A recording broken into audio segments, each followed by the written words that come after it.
The sky just turned black at noon. Ash is falling like snow. The mountain behind your town is screaming, low and deep like the ground itself is in pain. You have maybe 12 hours left to live, and almost everyone around you is about to waste 11 of them. The one thing that saves you tonight is something your neighbors will laugh at you for doing. You wake up in a city called Pompeii.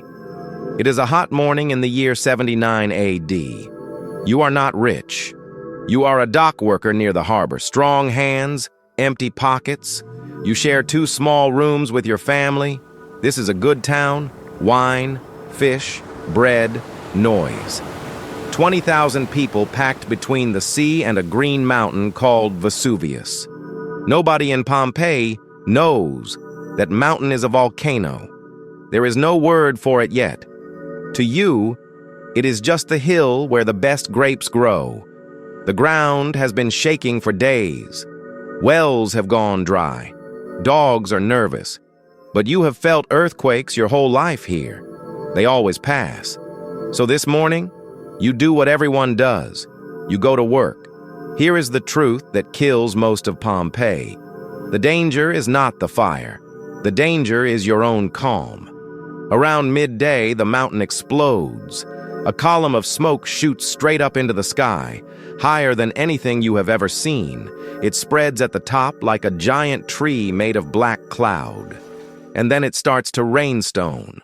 Small gray pebbles, light as nothing, warm in your hand.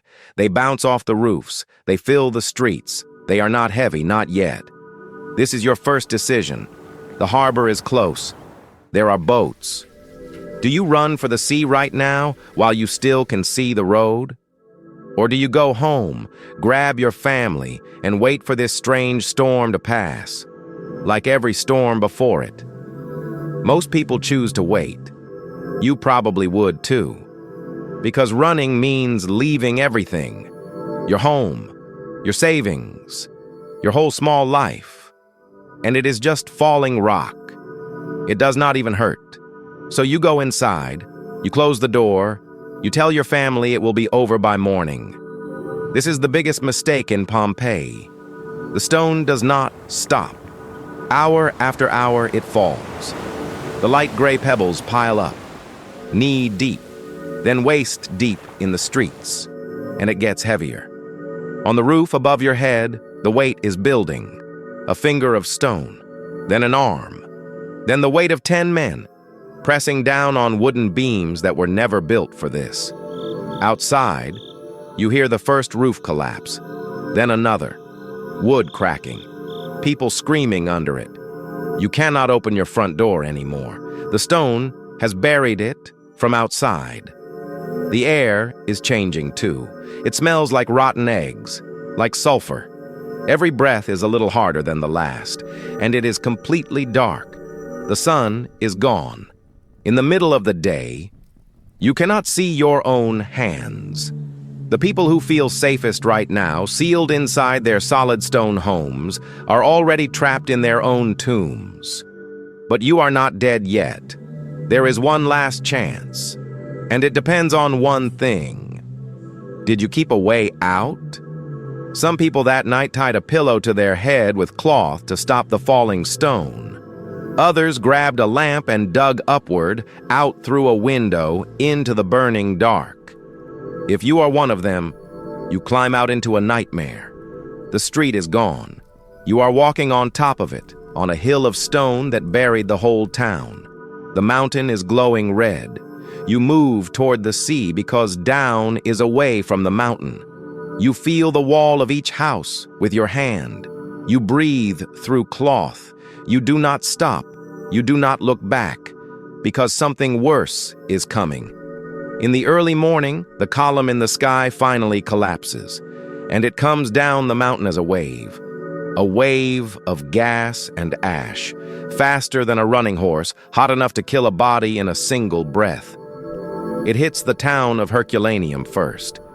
Then it reaches you. If you are still inside, hiding, it finds you in the dark. If you are already on the road to the sea, far enough, low enough ahead of it, you might just live. So, would you survive Pompeii? To live through this, you needed four things. You needed to distrust your own calm and treat strange as dangerous. You needed to leave early while running was still possible before the door was sealed. You needed to never shelter and wait. Every hour inside lowered your chances. And you needed luck, the wind, the timing, the direction of the wave. Some of it was never in your hands. The people who lived were not the strongest. They were the ones who moved first, while everyone else was still saying it would pass. Here's the lesson Pompeii leaves us 2,000 years later. Disaster rarely arrives all at once. It arrives slowly, disguised as something normal. A little ash, a small shake, a reason to wait one more hour. The deadliest words in history are not run. They are, it will probably be fine. But the people who escaped Pompeii were not safe yet. Out on the open water, in the dark, they looked back at a sea that was starting to behave very, very strangely. And what the ocean does right before it kills a coastline is the one warning sign almost nobody alive today would recognize in time. Would you?